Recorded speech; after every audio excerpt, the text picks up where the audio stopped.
suggest doing the removing of the staples not somewhere where you're going to be driving, like your garage or your driveway, or somewhere where you're not going to clean up every little staple real easily. So right over the trash can, over a box that you're going to shut.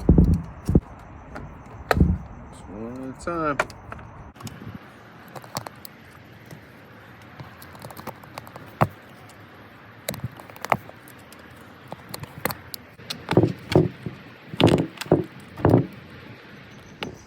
Now the strap for the passenger on the back, you can see it wraps around in here, and all it takes is a 10 mil.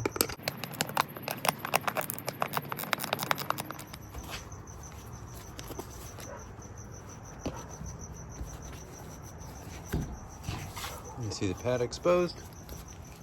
All right, as you can see here, we got most of the fabric off, seats ready.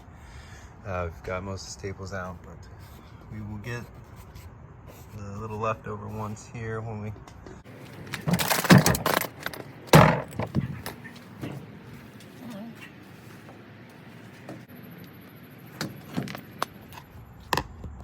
like to prime up just a little bit. Try to go all the way sometimes. They'll just go flying out, land somewhere where you can't find it. You either run over it with a tire, step on it barefoot later. That's how my luck goes. So to pull them out about that far and then get them with the pliers the rest of the way. Just pop them out. All right, so when you put the seat down on the fabric, put the fabric upside down, obviously, and I put some mats down to keep it from messing up the fabric possibly, but obviously I only need to go to here, but you give yourself a little extra room for messing up. This is the widest part of the seat here, so this comes up and goes over here. Gave myself a little bit of extra, and then same for the front. You see I've already made a cut, and I gave myself a lot extra there, and the reason being is when you turn the seat over, you'll see that from the main seat to the passenger seat, there's a slit in here, and there's a lot of fabric that's going to go down in that. So once you get the fabric laid over the top and it contours, you're going to stuff a good 2 inches down in this crack, and then I have got some slightly matching twine that I'm going to wrap through that and over it to pull it down and keep the fabric in there nice and tight to separate the two seats. And as you can see, there's some spots here where you can anchor it. Once you find a good center, I like to flip it over and just kind of let it lay across, see what it's going to look like as it forms up. Make sure I've got everything in the right distances so that when I go stapling, I'm not going to make any mistakes. But if you turn it over, you can see I've already made sure I've got enough fabric down in the crease, separates the passenger rider from the front rider. And what I like to do is just throw in one staple in the front just to kind of hold it in place while I set up the fabric, and then you can kind of go from there.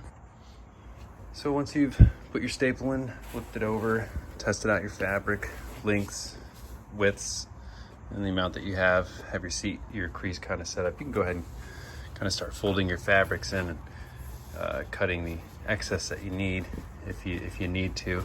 Otherwise, just folding it over now and stapling and then cutting afterwards, the excess is also fine. If you do one side like that and then go ahead and do the other. Kind of make cuts in spots where you know you're good on fabric, and then just go around and connect the cuts that you've made. You'll see what I'm doing here. I'm just cutting a little bit at a time as I'm taking it away. So I know I'm good here, here, and here. So make sure to press in the seat and then make that connecting cut.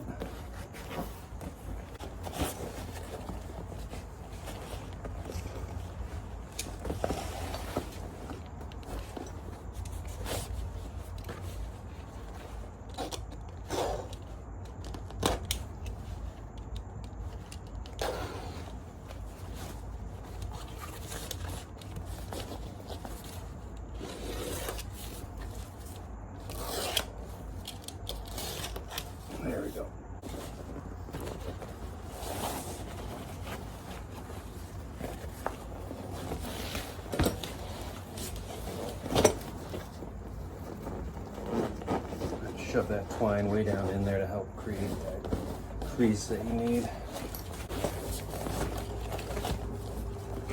Trying to hold everything in place. All right, now once you got that nice holding spot from the that separating between these two seats, you go ahead and pull the sides down so it makes a nice contour for the front seat. So we'll actually bring the sides in one at a time. We'll staple, bring the other one, pull real tight and staple, and you'll see that contour start to come to life.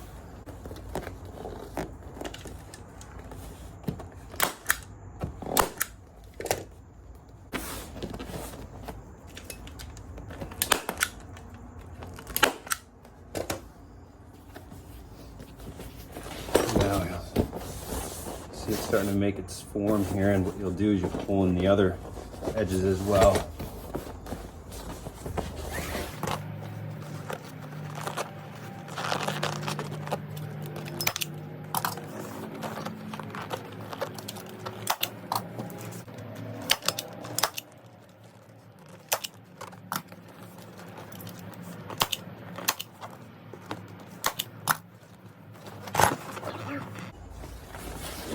Now you can go ahead and remove those initial front two so you can cut and re-stretch this front fabric as needed to contour. These were just placeholders in the beginning.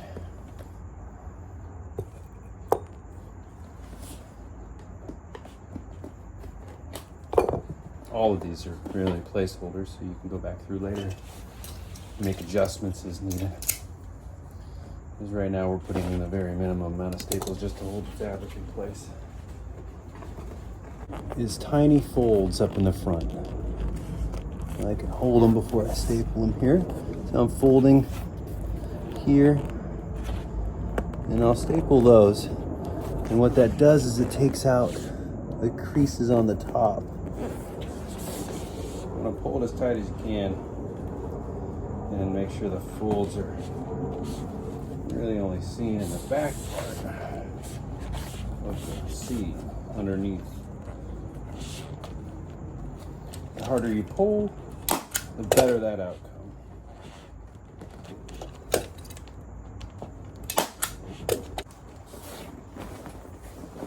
Now, as you can see, the seat is starting to take its shape, and the front doesn't show those crease marks. Just the bottom where you've made the folds. So that has held in place nicely.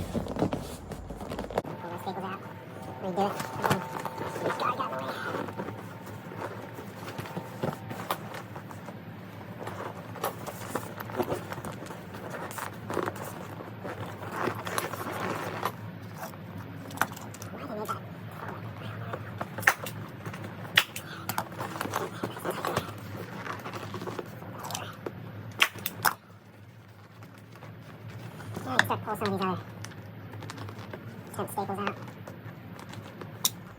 Now, once you're done with your,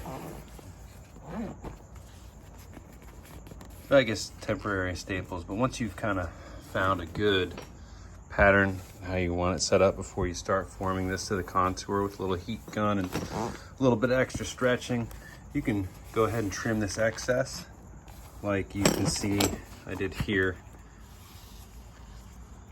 and continue that all the way around.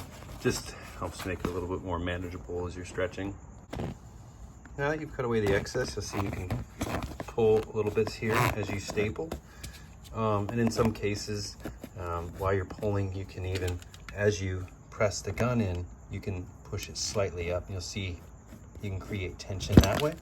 So if you want to put in one there, kind of push it upwards, create tension and hold it. Same thing here. And hold that and get that nice stretch across the seam there. All right, final product. Here we go. Got plenty of staples going here. Pretty decent looking.